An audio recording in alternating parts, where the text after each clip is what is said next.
Hello my good people, welcome back to my YouTube channel African Muwala.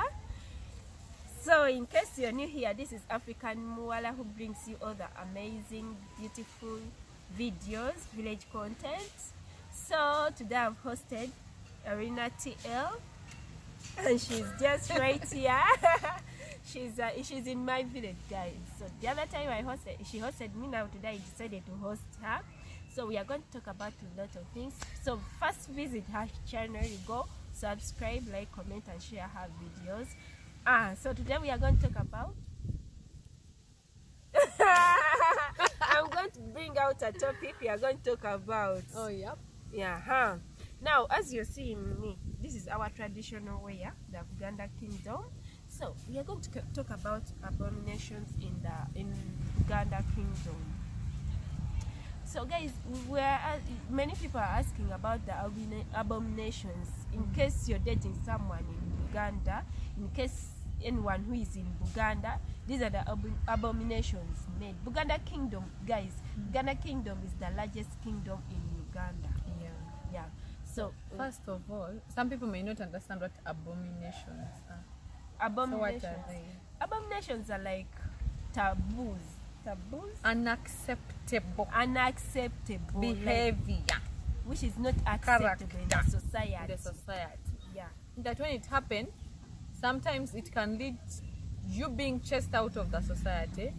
In the early ages, those traditional days, it could even lead to death. Yeah, that's right. Yeah. So those are unacceptable behavior in a certain community or society. Yeah. That can lead you to be expelled out of that community. That's right. Some of you are like, how can you expel me from my own home? They will expel you.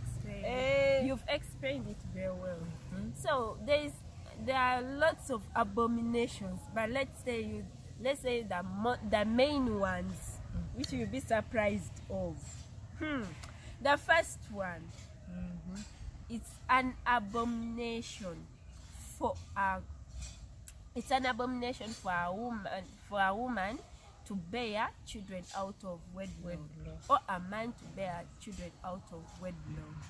This is how it is. So when we even for men is not so serious. But then I always wonder, does a man produce from himself or from a woman? So it always affects the women's side. The women's side, but of course it's the man who has to be with the woman to bear a child. Yeah, so but the consequences go to mainly to a woman. So they look at you like, wow, you bear the child. Like when you bear a child out of wedlock, you're still at your father's home, yeah.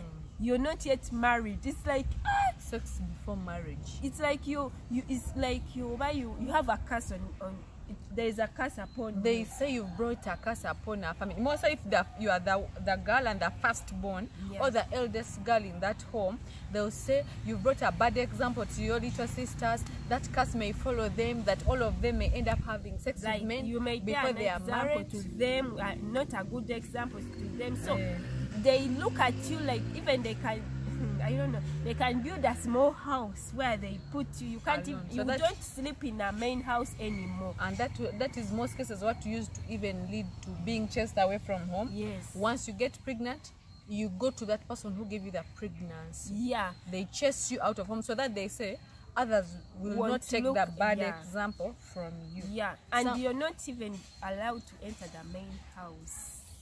By the way, you're not allowed, because it's your father's house. It's your father's house, and like you can't go inside. When you had a child out of wedlock, the man didn't come to do all the procedures to ask you from your father. Yeah, it's just it's like stealing you. Your father didn't officially hand you over. Yeah, it's an abomination in our kingdom. So all these ceremonies of marriage are just to officiate sex. By the sex is only initiated in marriage. Out of marriage. Yeah, in biblically it is also said.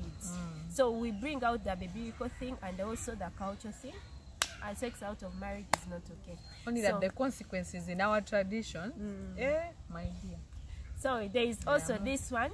It's an abomination for the mother-in-law, like the mother-in-law, like what that when like Nazala, we call her Nazala, but when I get married, yeah, and I go to my husband's place, so it's an abomination for Nazala to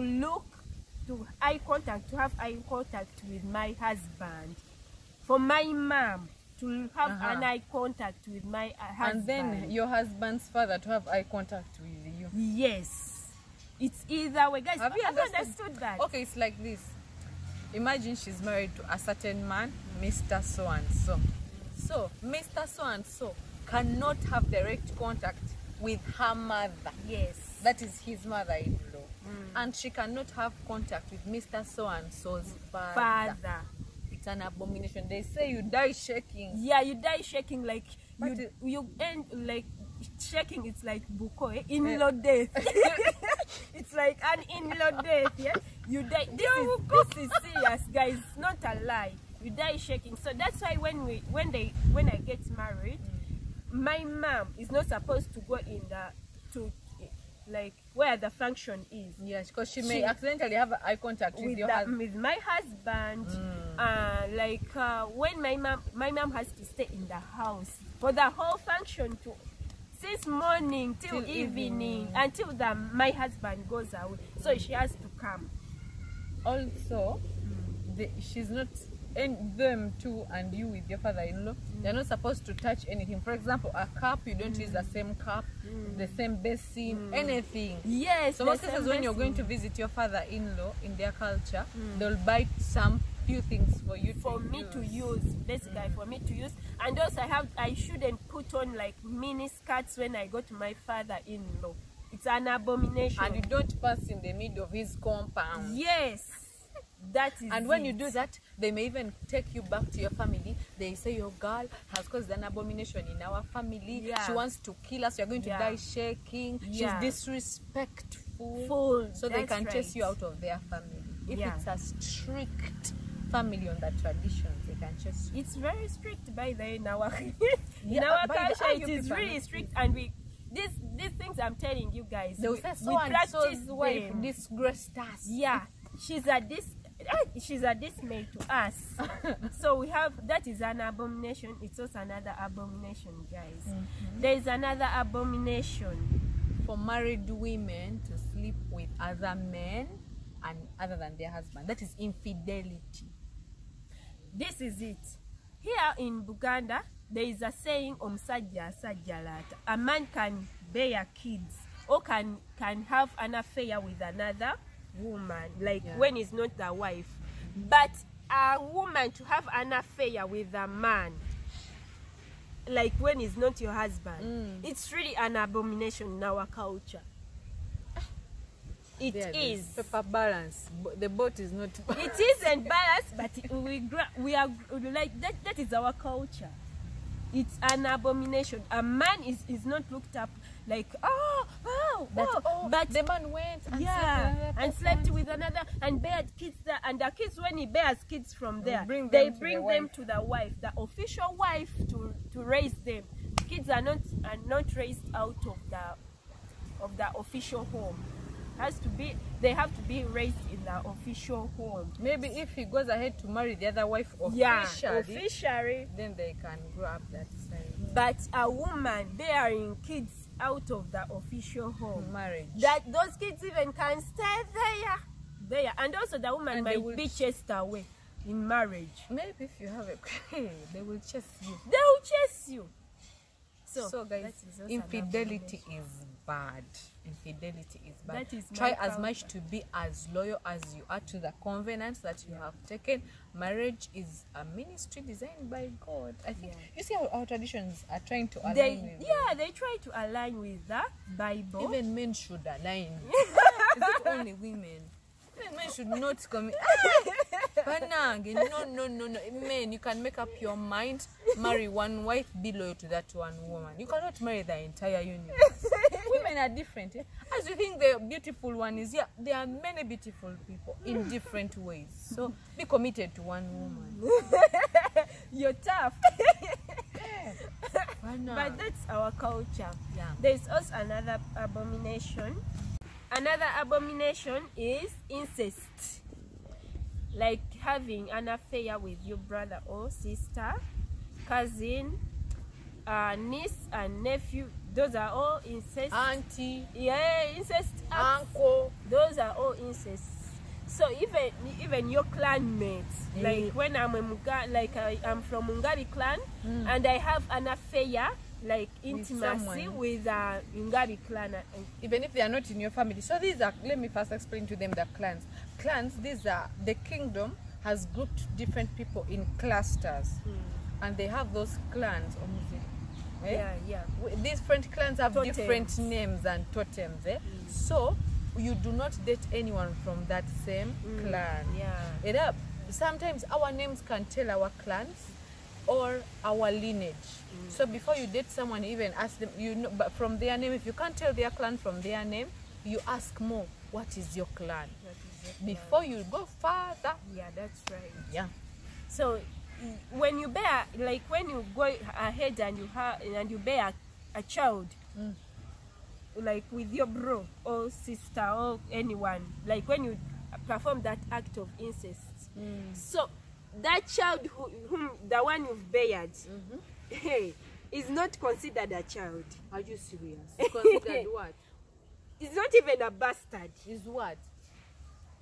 Like child, they like just chana yana, just chana yana. It's just like they don't.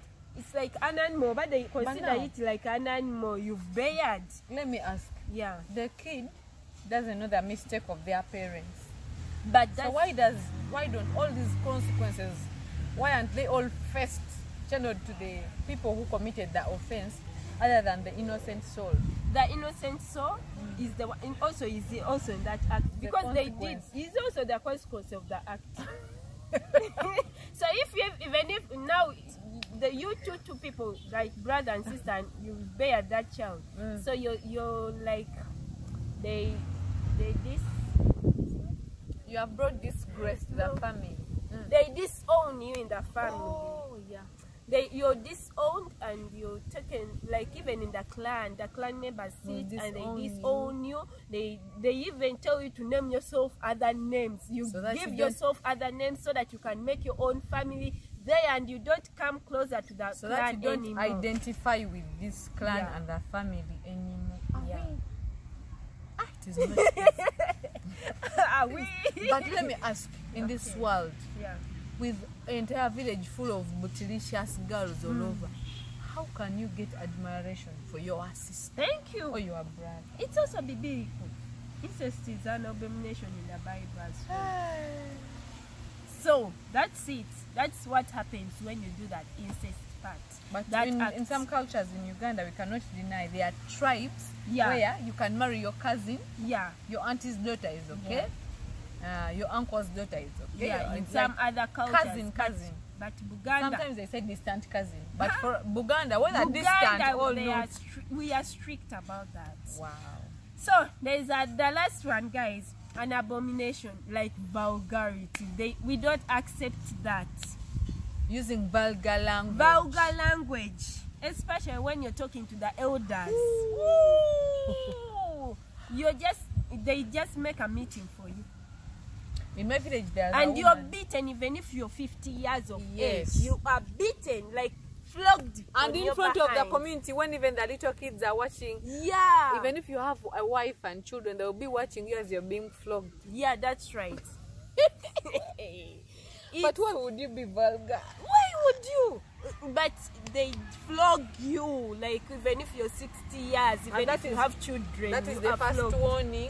The second one would be chasing you so that you don't spoil young children in the village. The third one, disowning you in the clan and the family. They disown you in the family and they chase you out of that society. Yeah. So you go to another area. If you start your habits there again of vulgar language, actually, what is considered most vulgar here is when you abuse people about sexual parts. Yeah. Like things, because body shaming as well. Body shaming. Also, sex is considered sacred for the marriage. Yeah. So you do not talk sex just anyhow like in the public. That is being vulgar. It is because vulgar. It is between two people. It should remain between two people. So you cannot start So there are these people who just talk like that. Even if you're 50 years, you are flogged in our culture. You are. Because you're spoiling little children. Yeah. Ah. So that's it about our These cultures are not easy. But we are okay with that. We are used with that. We are groomed and we are okay with that. Yeah. Actually, I think those things are a way of putting you in line. Yeah. You don't go straight. They are just like guidelines and limits. And it has helped. It has really because helped. it is rare to find a good groomed family with traditions when kids are using vulgar language or something. That's right. And no, thank you so much. That's all for today. Please consider subscribing on her channel, Elina TL. Thank you. And also subscribe on my channel, share our videos, like, comment, and hit that notification bell for more interesting videos. I hope we had a great session here. In case you have any more questions about this video, put them in the description. I mean in the comment section. We shall be replying. Yeah. Thank you so much. See you in the next video. Bye bye.